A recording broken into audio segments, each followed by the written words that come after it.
안녕하십니까, 윤석병 변호사입니다. 그 절도죄하고 사기죄,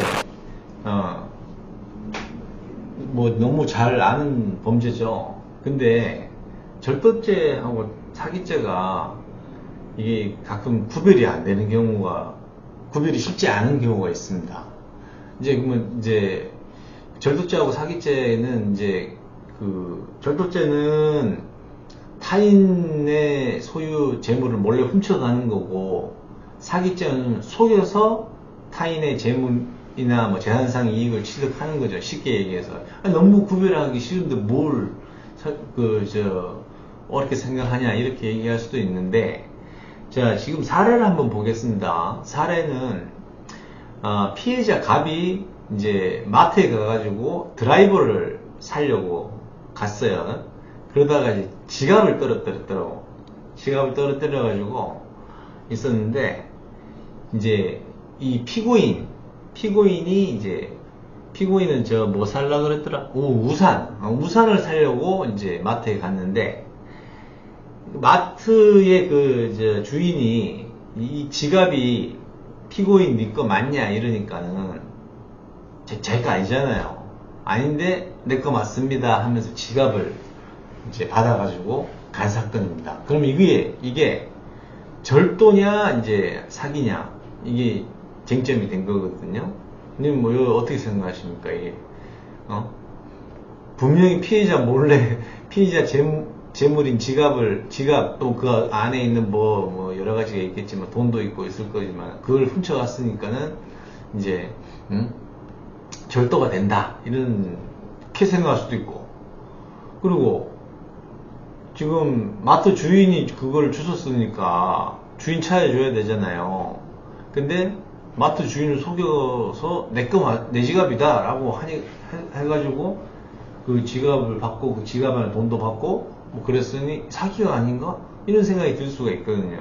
그래서 절도죄하고 사기죄의 구별은 그 처분행위라는 개념을 아셔야 됩니다. 처분행위. 절도는 타인 소유, 타인 점유 안에 속해 있는 물건을 몰래 제3자가 이제 훔쳐가는 거거든요. 자기 점유하에 두는 걸 말하는 거거든요. 근데 사기죄는 사람을 이제 속여서 뭐 재물이나 재산상 이익을 주도록 만드는 거죠. 처분한다고 하는 거거든요. 그래서 이 처분 행위가 들어가면 사기죄고, 처분 행위가 들어가지 않으면 절도죄가 되는 거거든요. 그래서 요 재미난 판례가 하나 있습니다. 대법원 2022년 12월 29일 작년에 선고한 거고, 2022도 124994 판결인데, 이게 기소가 되기로는 절도죄로 됐어요. 근데 고등법원에서 사기로 죄명을 바꿔갖고 처벌합니다. 그래서 뭐라고 그러냐면, 형법상의 절도라는 거는 타인이 점유하고 있는 자기 이외의 자의 소유물을 점유자의 의사에 반하여 점유를 배제하고 자기 또는 제3자의 점유로 옮기는 것. 그러니까 훔쳐가는 걸 말하는 거죠. 근데 이에 반해서 기망으로 속여서 타인으로 하여금 처분행위를 하도록 해서 재물 또는 재산상 이익을 취득하면 사기죄가 성립한다. 기본적인 법리입니다. 기본적인 법리인데, 이제 문제는 뭐냐면, 이 지갑의 주인은 피해자 갑이지 않습니까? 갑이고, 갑이 이제 지갑을 흘렸잖아요. 분실했잖아요. 그러다가 이제 마트 주인이 그거를 습득해가지고 있다가 피고인 네 거 맞냐 이러니까 피고인이 내 거 맞다 해가지고 준 거 아니겠습니까? 그래서 이때는 분명히 지갑의 소유자하고 속은 사람이 다릅니다. 그죠? 피해자 갑은 피해자고 지갑의 소유자고, 그 다음에 속은 사람은 마트 주인이잖아요. 자, 그런데 피기망자와 속은 사람과 재산상의 피해자가 같은 사람이 아닌 경우에는 피기망자가 피해자를 위하여 그 재산을 처분할 수 있는 권능을 갖거나 그 지위에 있어야 한다. 이 말입니다. 뭔 말이냐면, 마트 주인 피해자 을이, 이거를 지금, 주인을 돌려줄 수 있는 그런 지위에 있지 않습니까? 주인에게 돌려줄 수 있는 지위. 그 재산을 처분할 수 있는 권능, 그 지위에 있는 거죠. 그래서, 마트 주인 을이 지갑을 습득해가지고 진정한 소유자에게 돌려줘야 할 지위에 있었기 때문에 갑을 위하여 이를 처분할 수 있는 권능을 갖거나 그 지위에 있었으며 이러한 처분 권능과 지위에 기초해서 지갑의 소유자라고 주장하는 피고인에게 지갑을 줬다. 그러면 이를 통해서 피고인이 지갑을 취득해서 자유롭게 그 안에 있는 거 쓰고 뭐 카드도 쓰고 이렇게 될 수 있는 상태가 돼버렸다 라는 거죠. 그러면은 뭡니까?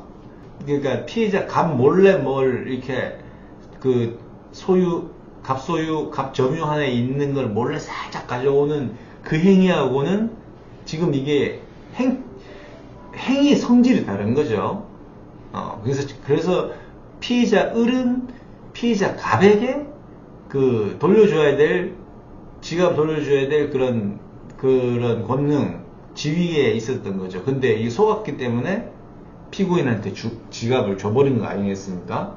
그래서 요거는 절도죄는 안 되고 사기죄가 된다라고 판결을 한 겁니다. 즉, 처분 행위가 이제 속해져 있는 거고, 피해자하고 속은 사람이 다르다 하더라도 속은 사람의 지위가 그 물건을 처분할 수 있는 지위나 권능을 가지고 있었다면 사기죄가 된다는 그런 판례입니다.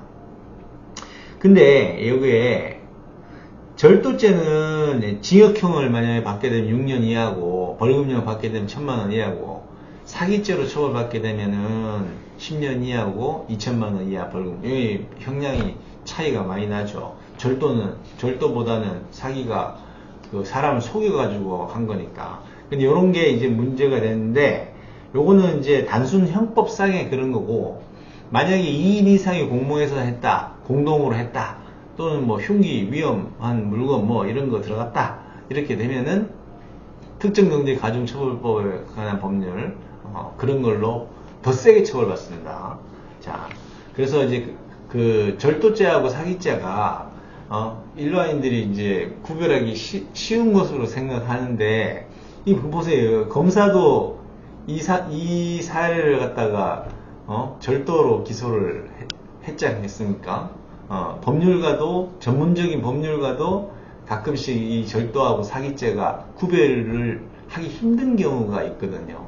예, 특히나, 피해자하고 속은 사람이 틀린 경우, 이런 경우에 이 절도냐 사기냐 이런 게 문제가 되는데, 요거는 판례가 이제 정리를 하기를 처분할 수 있는 처분행위의 개념, 속아서 물건을 재산상 이익을 넘겨주는 그런 권능이나 지위가 있었느냐, 요걸로 구별하는 거니까 절도죄, 내가 만약에 죄를 저질렀다 그러면 절도죄인지 사기죄인지 그걸 구별하는 것은, 또는 피해를 입었다 그러면 그걸 구별하는 것은 속은 사람의 처분행위가 있었느냐, 또는 피해자하고 속은 사람이 동일하다 그러면 이제 뭐 똑같이 처분행위가 있었느냐, 그게 아니라 몰래 누가 가져갔느냐, 그 차이에 있습니다. 그래서 처분행위가 절도죄와 사기죄를 구분하는, 가르는 그런 기준이 된다라는 것을 소개해 드렸습니다. 시청해 주셔서 감사합니다.